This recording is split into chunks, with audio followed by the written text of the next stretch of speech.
নিশ্চয় আপোনালোকে দেখিছে যে গোটেই ৰাজ্যজুৰি মূল্যবৃদ্ধিয়ে জনতাক জুৰুলা কৰিছে আৰু হিমন্ত বিশ্ব শৰ্মাই হিন্দু মুছলমানৰ ৰাজনীতি কৰিবলৈ UCC আনিছে। আমি বাৰম্বাৰ কৈছিলোঁ যে অসমৰ ৰাইজ চলিব নোৱাৰা হৈছে মূল্যবৃদ্ধিৰ কাৰণে। সেইকাৰণে প্ৰথম দিনাৰ আমি আন্দোলনেৰে বিধানসভা আৰম্ভ কৰিছিলোঁ যে মূল্যবৃদ্ধি ৰোধ কৰক। বিধানসভাত বাৰম্বাৰ মই এটাই চিঞৰি আছিলোঁ যে মূল্যবৃদ্ধি ৰোধ হ'ব লাগে। আমাৰ যিটো ইকনমিক ক্ৰাইচিছ আহিছে তাৰ পৰা অসমৰ জনতাক বচাব লাগে। কিন্তু দুৰ্ভাগ্যবশতঃ এই চৰকাৰখনে কোনো ব্যৱস্থা নল'লে। তাৰ বিপৰীতে হিন্দু মুছলমানৰ কথা ক'বৰ কাৰণে আজি আপুনি নিশ্চয় হিমন্ত বিশ্ব শৰ্মাৰ ভাষণ শুনিছে। অকল হিন্দু মুছলমানৰ কথা ক'বৰ কাৰণে খালি হিমন্ত বিশ্ব শৰ্মাই UCC আনিছে। UCC যিখন আনিছে আপোনালোকে জানি আচৰিত হ'ব, সেই UCCত এটাও নতুন শব্দ নাই। মই গোটেই UCCখন পঢ়িলোঁ। UCCখন পঢ়ি খালি এটাই নতুন শব্দ পালোঁ। আগতে বিয়া পাতোঁতে ছোৱালীগৰাকীৰ বয়স 18 বছৰ হ'ব লাগে, ল'ৰাটোৰ বয়স 21 বছৰ। এতিয়া লিভ ইন ৰিলেশ্যনত থাকোঁতে খালি ছোৱালীজনীৰ বয়সো 21 বছৰ হ'ব লাগিব, ল'ৰাজনৰ বয়সো 21 বছৰ হ'ব লাগিব। অকল এইটোৱে ডিফাৰেঞ্চ। তাৰ বাহিৰে আৰু বেলেগ কোনো ডিফাৰেঞ্চে UCCখনত নাই। বাকী যিবিলাক কথা আনিছে সেইবিলাক কথা আগৰ আইনবিলাকত আছে। যেনেকৈ 18 বছৰতকৈ কম বছৰত বিয়া পাতিব নোৱাৰিব, সেইটো চিলড্ৰেন আপোনাৰ প্ৰহিবিশ্যন অফ চিলড্ৰেন মেৰেজ এক্টত আছে। যেনেকৈ ধৰক আপোনাৰ পলিগ্ৰামি এক্টত লিখা আছে যে বহু বিবাহ কৰিব নোৱাৰিব।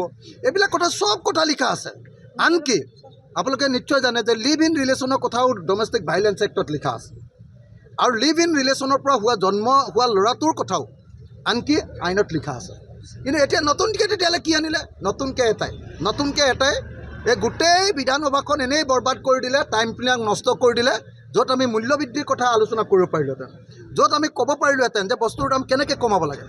গেছ চিলিণ্ডাৰৰ দাম আপোনালোকে দেখিছেনে? গেছ চিলিণ্ডাৰ এতিয়া গৈ 962 টকা হ'ল, আমাক অকল 1250 টকাৰ অৰুণোদয় দিয়ে। তেতিয়াহ'লে মানুহ কেনেকৈ চলিব? তো আপোনালোকে নিজে চাওক, সকলো বস্তুৰ দাম যেনেকৈ বাঢ়িছে, পৰিয়াল কেনেকৈ চলিব? সেইবিলাক কথা আলোচনা কৰিবৰ কাৰণে হিমন্ত বিশ্ব শৰ্মা চৰকাৰৰ সময় নাই। হিন্দু মুছলমান কৰিবৰ কাৰণে UCC আনিবৰ কাৰণে সময় আছে। মই সেইকাৰণে কৈছোঁ যে ঘোঁৰাৰ ঘাচ কাটিছে চৰকাৰে। ঘোঁৰাৰ ঘাচ কাটিছে। ঘোঁৰাৰ ঘাচ কটা বুলি অসমীয়াত এটা কথা আছেনে নাই? কাম বন নাই, সি ঘোঁৰাৰ ঘাচ কাটিবলৈ গৈছে বুলি কয় যে। হিমন্ত বিশ্ব শৰ্মাই আমাৰ ৰাজ্যখনৰ বস্তুৰ মূল্যবৃদ্ধি কমাবৰ কাৰণে কথা নাপাতে, আলোচনা নকৰে, ব্যৱস্থা নলয়। ঘোঁৰাৰ ঘাচ কাটিবৰ কাৰণে দিল্লী আৰু নাগপুৰক ভাল পোৱাবৰ কাৰণে UCC বিল আনে। এতিয়া যুদ্ধৰ কাৰণে মূল্যবৃদ্ধি হৈছে বুলিও কৈছে।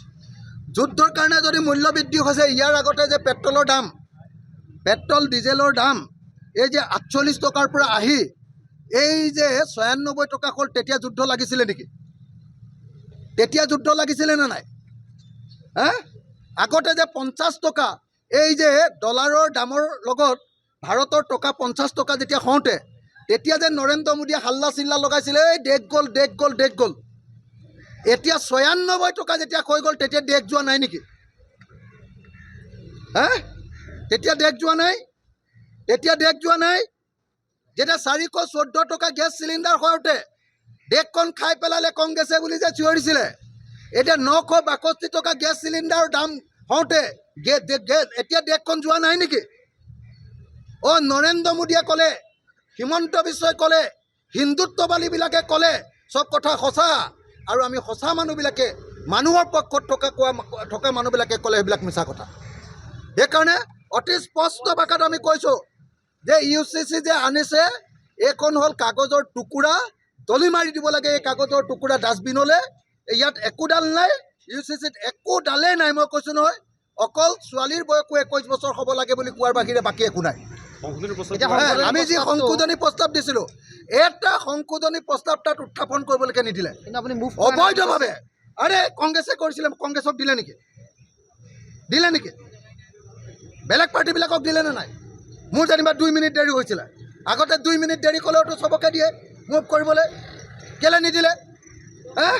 অসাংবিধানিক, অনৈতিক, বেআইনীভাৱে এনেকৈ আপোনালোকৰ দেখিছে যে এই বিধানসভা চলাইছে। আমাৰ ইতিহাসৰ আটাইতকৈ বেয়া যিজন অধ্যক্ষ, সেই অধ্যক্ষজনে চাগে এই ৰঞ্জিত দাস নামৰ মানুহজন। কালি কংগ্ৰেছৰ কালি BJPৰ মিটিঙত জইন কৰিছে। কালি অধ্যক্ষ কৈ BJPৰ মিটিঙত জইন কৰিছে।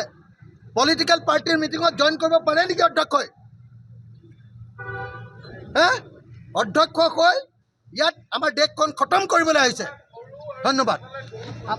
আপুনি যিকোনো খবৰৰ বাবে যোগাযোগ কৰক আমাৰ এই নম্বৰত 9181 307 2221।